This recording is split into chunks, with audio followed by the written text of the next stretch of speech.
So today is day third of my communication practice, and this would be a 30-day series where I am practicing my communication skills. And I used to do that earlier as well, but right now I am just trying to improve it. And I started with reading a book called Man's Search for Meaning. It's by Viktor E. Frankl, and we in the first two session I read the 1992 edition, which was by author himself, and there was a second preface which was given by another person called David Harold S. Kushner. Actually, sorry for the name mispronunciation. So this book has two parts. One is basically the author's experiences in a concentration camp. It was a Nazi Germany era in which the Jews were being prosecuted by Hitler and a Nazi party, right?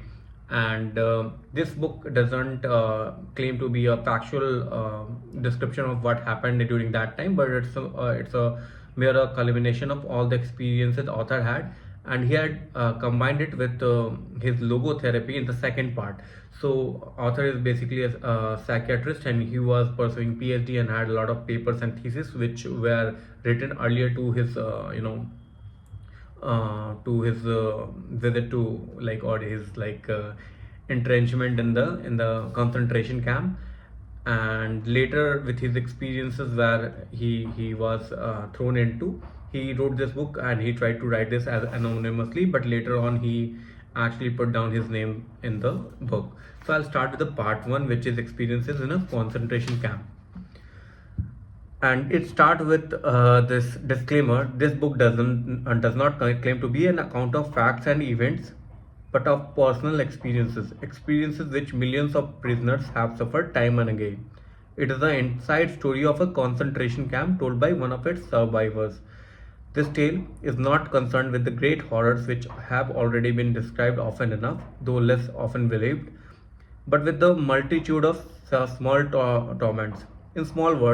In other words, it will try to answer this question: how was everyday life in a concentration camp reflected in the mind of the average prisoner? Most of the events described here did not take place in the large and famous camps, but in the small ones where most of the real extermination took place. This story is not about the suffering and death of great heroes and martyrs, nor is it about the prominent capos, prisoners who acted as trustees, having special privileges, or well-known prisoners. Thus, it is not much concerned with the suffering of the mighty, but with the sacrifices, the crucifixion,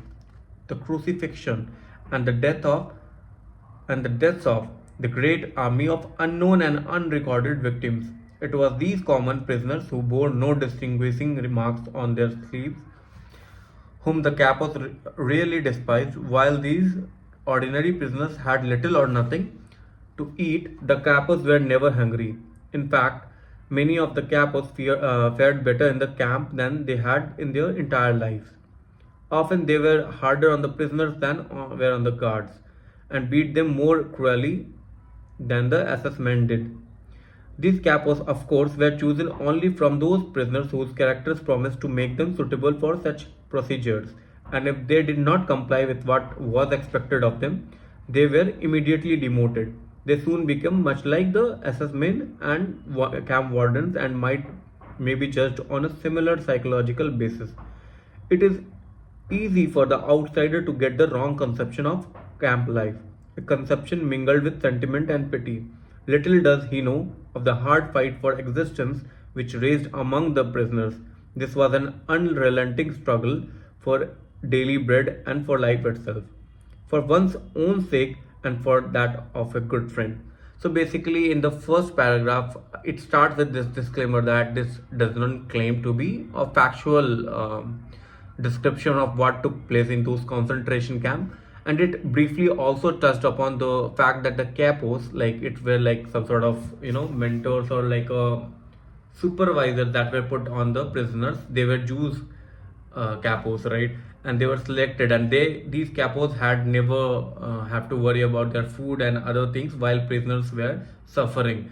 And these prisoners are not the special mighty heroes and like any special prisoner. They were like common people, and there was a lot of trouble and for daily survival. And It is not about the pity, and it's a factual account. It's a factual account in terms of the experiences on average from the eyes of an average prisoners, and they were not like famous camps. These are like small camps where actual extermination took place, and these capos basically were selected from the people, and they were expected to be hard on the prisoners. And these capos were like actually did their job, and they were like harder on the prisoners than the SS men, the Nazi people, the Nazi party people, or the guards. And these people often beat also the prisoners and like their own people basically. So outsider might get a wrong conception about what a camp look like, but this is a account of the experiences that on average prisoner had to endure during the process. So it's a good start. It's a good start in the sense that it is not an emotional account, but rather the sequence of the process. Like the you know they say any fool can endure the hardships, but it takes a lot of courage to survive the daily struggles, like the average struggles and all. So it's a slow kind of punishment that was given to the people who were residing the concentration camp. It seems like it's my first assumption. So let's go something more in detail, and let's try to like complete one section.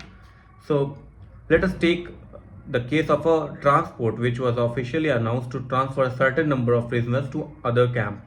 But it was a fairly safe guess that its final destination would be the gas chambers. A selection of sick or feeble prisoners incapable of work would be sent to one of the big central camps, which were fitted with gas chambers and crematoriums. The selection process was the signal for a free fight among all the prisoners, or group against group. All that mattered was that one's own name and one's own friend were crossed off the list of victims, though everyone knew that for each man saved, another victim had to be found. A definite number of prisoners had to go with each transport. It did not really matter which, since each of them was nothing but a number. On their admission to the camp, at least this was the method of in Auschwitz, where the author was placed, all their documents have been taken from them together with their other possessions. Each prisoner therefore had an opportunity to claim a fictitious name or profession, and for various reasons many did this. The authorities were interested only in the captives' number. These numbers were often tattooed on their skin, and also had to be sewn to a certain spot on their trousers, jacket, or coat. Any guard who wanted to make a charge against a prisoner just glanced at their number, and how he dreaded each glance. He never asked for his name. To return to the convoy about to depart, there was neither time nor desire to consider moral or ethical issues. Every man was controlled by one thought only: to keep himself alive for the family waiting for him at home, to save his friends. With no hesitation, therefore, he would arrange for another prisoner, another number, to take his place in the transport. As I have already mentioned, the process of selecting capos was a negative one. Only the most brutal of the prisoners were chosen for this job, although there were some happy exceptions. But apart from the selection of capos, which was undertaken by the SS, there was a sort of self-selecting process going on the whole time among all the prisoners. On the average, only those prisoners could keep alive who, after years of trekking from camp to camp, had lost all scruples in their fight for existence. They were prepared to use every means, honest and otherwise. They were prepared to use even brutal force, theft, and betrayal of their friends in order to save themselves. Who have come back by the aid of many lucky chances or miracles, whether one may choose to call them, the best of us did not return. So basically, it's an account of how capos were selected. Like only the brutal ones were selected, but there were some happy exceptions. And he's talking about the people, they were like given a number which was tattooed on their skin, and also like they used to sew the number on the trousers, certain portion, and the guard used to pick numbers. There was no emotion involved, and people who were not deemed to fit to work and all, they were sent to another camp where um, where they used to okay, cool. So this was the total story which was basically happening around that time, and people used to betray their friends. They just wanted to keep themselves alive in order to meet their family or friends which were waiting outside. So this is an interesting story of human psyche and how survival is like the most important thing in their mind, because they had something to look forward in life, and they're moving from camp to camp, and they were and the people knew that the people who are taking were being taken and from this camp to another camp, maybe exterminated, their possession were taken away, their ID cards, everything was taken away. And this seems to be a real tragic memory and kind of experience for people who also survived. The survivor of Holocaust would have a definitely a bent of mind probably, because surviving death is not easy, and this was a like a slow death to them. Like their entire psyche was being changed. So I think yeah, it would be an interesting experience or story to read. I'm not that emotional, but I'll try to understand from a outsider perspective that how prisoners were thinking at that time and what motivated them. We know like gist of what they motivated them, but it will be an interesting process. This is part third, and this is the first part where I dived into the experiences of the concentration camp. In the next few days I'll go more in detail. So yeah, that's for today. We'll see you tomorrow.